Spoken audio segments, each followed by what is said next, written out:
All right, on my way to pickleball. Sometimes it gets boring on the car, but you know what?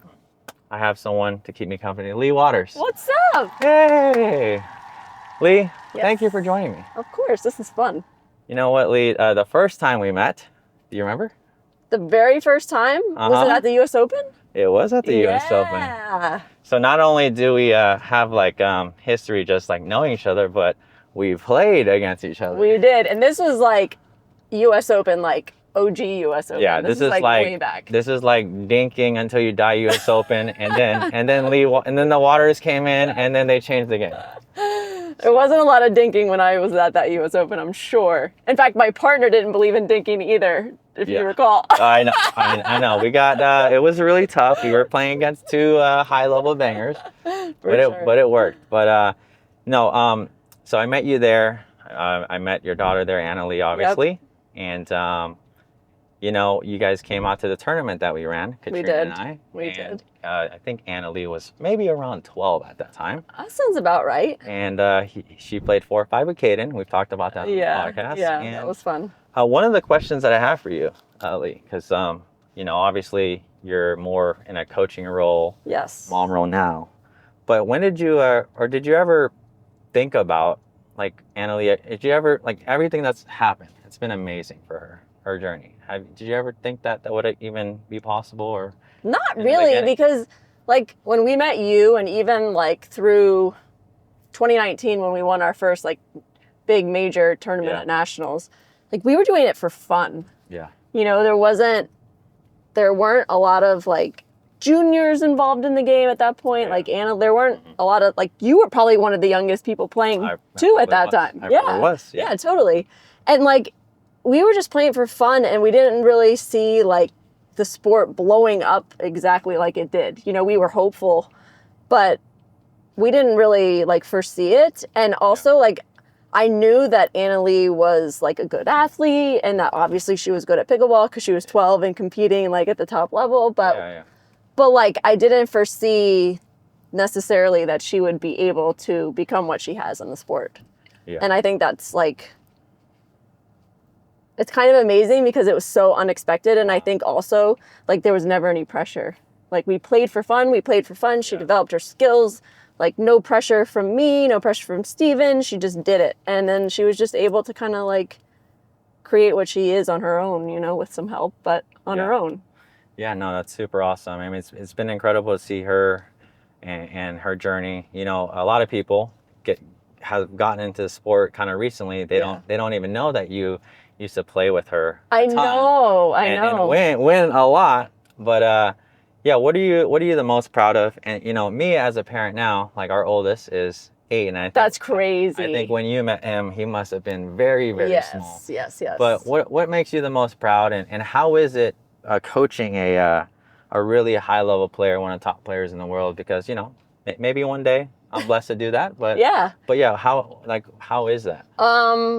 Well, I think the thing that I'm most proud of probably is kind of twofold. One is like I said, like I helped guide her, and Steven helped guide her along the way, and I've helped with coaching and everything, but she's really done so much of it like on her own. Like she sets these goals, and then she's not afraid to work hard, and like never gives up, and has so much self-belief. But like with all that, she's still stayed like so humble and like kind to everyone, kind to her fans, like, you know, killer on the court, but like she doesn't have a mean bone in her body, and she doesn't think she's better than other people just because she's good at pickleball. Yeah. So those are the things that I think I'm most proud of. Yeah, that's awesome. And then as far as like coaching such an amazing player and #1 in the world, it's super challenging because like you have to somehow keep it fresh, because you don't want her to burn out or become disinterested. You also have to find like the right amount of pressure to apply.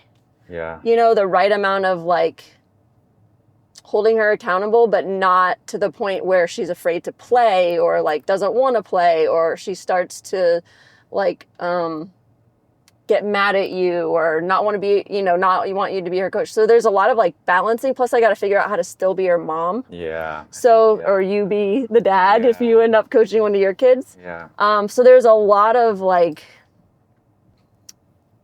ebbs and flows and balances and counterbalances, and I'm lucky enough that she wants me to coach her and she trusts and believes in what I'm saying, which makes it really easy to coach.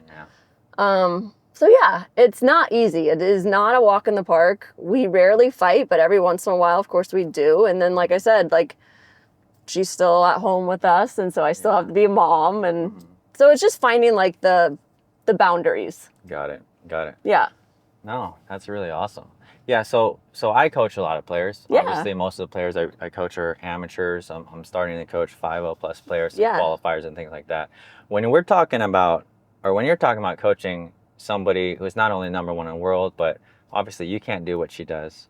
She's amazing. How does the coaching look? I mean, is it more of a mental standpoint? Are you looking at strategy and breaking down every match? What does it kind of look like coaching at the level that you coach? So we do go to film sometimes, but I don't go to film as much as some other people do, because between a PPA every other weekend and MLP, I'm like seeing everybody play firsthand all the time. Yeah. And what I don't love about film is like you really got to watch a lot of film, I feel like, for it to be like super productive, because people play differently with different people. And people play differently against other people. And I think that's one thing that like kind of helps me, is that I am at all the tournaments and I am at MLP and I am coaching MLP, and I really feel like I know so many of the players. So when I mostly go to film is if Anna-Leigh loses, and mostly I'm watching her, not really her opponents. Okay. Interesting. Or if we're playing like a new player, and we know that ahead of time, and I'm able to maybe find something online or on Instagram or YouTube or whatever, where I can at least like get an idea of what we're facing. Yeah. But I don't like just sit there and watch film. Okay. I know a lot of people that do though. Yeah. So it's not to say that I'm right or wrong. Yeah, well, you're it's just my style. Yeah, you're there absolutely all the time. You're seeing it live. You're probably taking mental notes. Yeah. So it's not like you are kind of watching film, but live all the time. And we do like keep notes about players that you can kind of revisit. Like, like maybe after a match or whatever, we'll like, oh, this person has these tendencies, type of thing.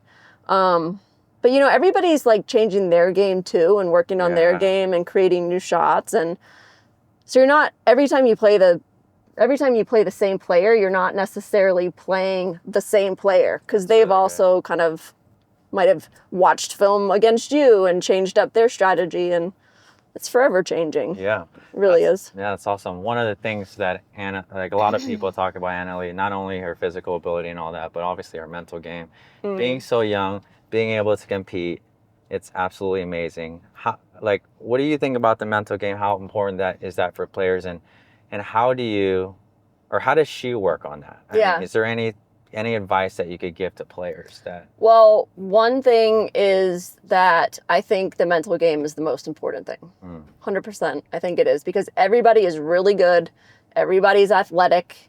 Everybody's got the skills, but it's who in the tight moments can make the shot. Who in the tight moments still believes that they can win the match. And so Anna-Leigh, a little of it, I think, is a gift from God, but she does have a mental coach, someone other than me and her dad that she can talk to. Okay. And she absolutely loves him. And whenever she talks to him, it's like anything that she's stressed about, it's like and he's given her, some tricks of like during a match, how to reset. Wow.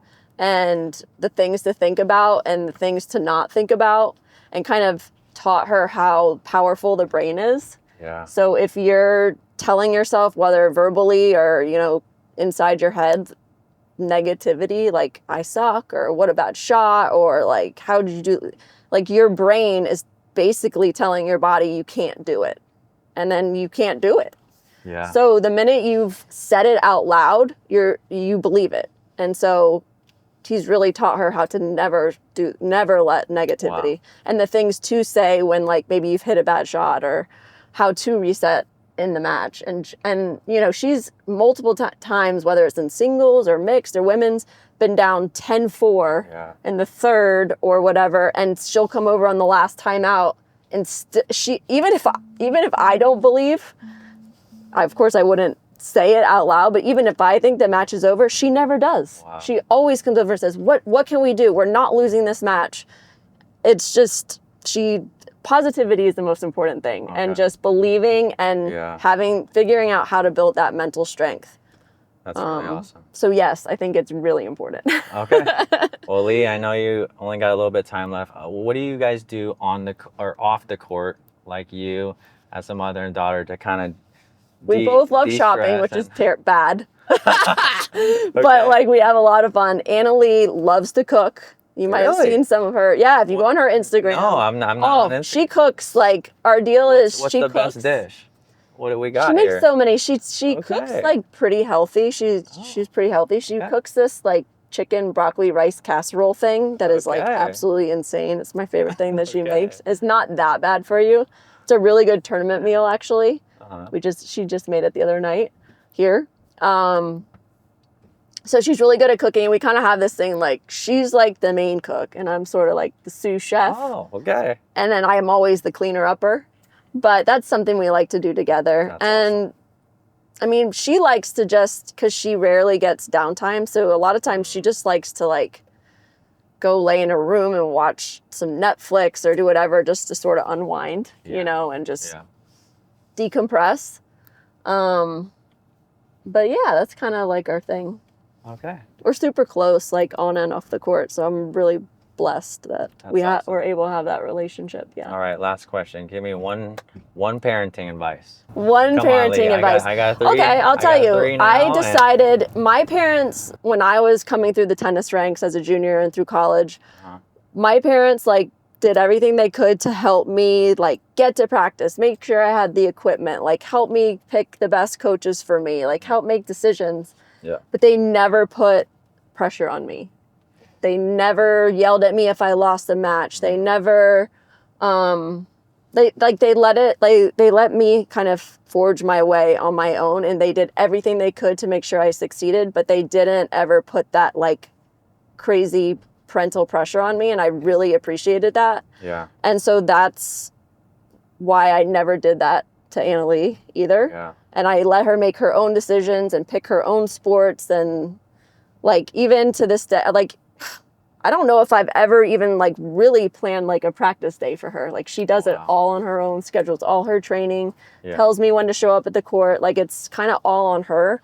And I feel like maybe that's been part of, like, why she's been so successful, because I never applied the pressure of, you have to win, you have to do this, you have to train 6 hours a day. I tried to, like, do what my parents did and, like, give her the best advice I could and put her in the best situations, but put it all on her, and hopefully I've made the right choice. Wow. So I would just say, like, find that balance of like protecting your kid, helping your kid, like providing everything you can, but like trying not to be so overbearing and apply so much pressure that either they hate the sport or they're scared to perform. Got it. Well, Leigh, thank you so much. You're welcome. This was fun. We're here at the courts. I know you got to go. I got some more interviews to do, but Leigh, thank you so much for joining. It was good to see you, Jordan. Yeah, hopefully see you again soon. Thank you. Good luck. Bye, everybody. Good luck to Leigh for the rest of the tournament. Thank you. All right. Bye. Thanks, Leigh. Hey, thanks so much for watching this new format of our podcast. If you really enjoyed this, make sure that you let us know in the comments below. Also, if you want more content like this, as we bring more pros on and make our podcast even better, make sure that you subscribe. That really helps us out. Thanks so much, and we'll see you on the next one.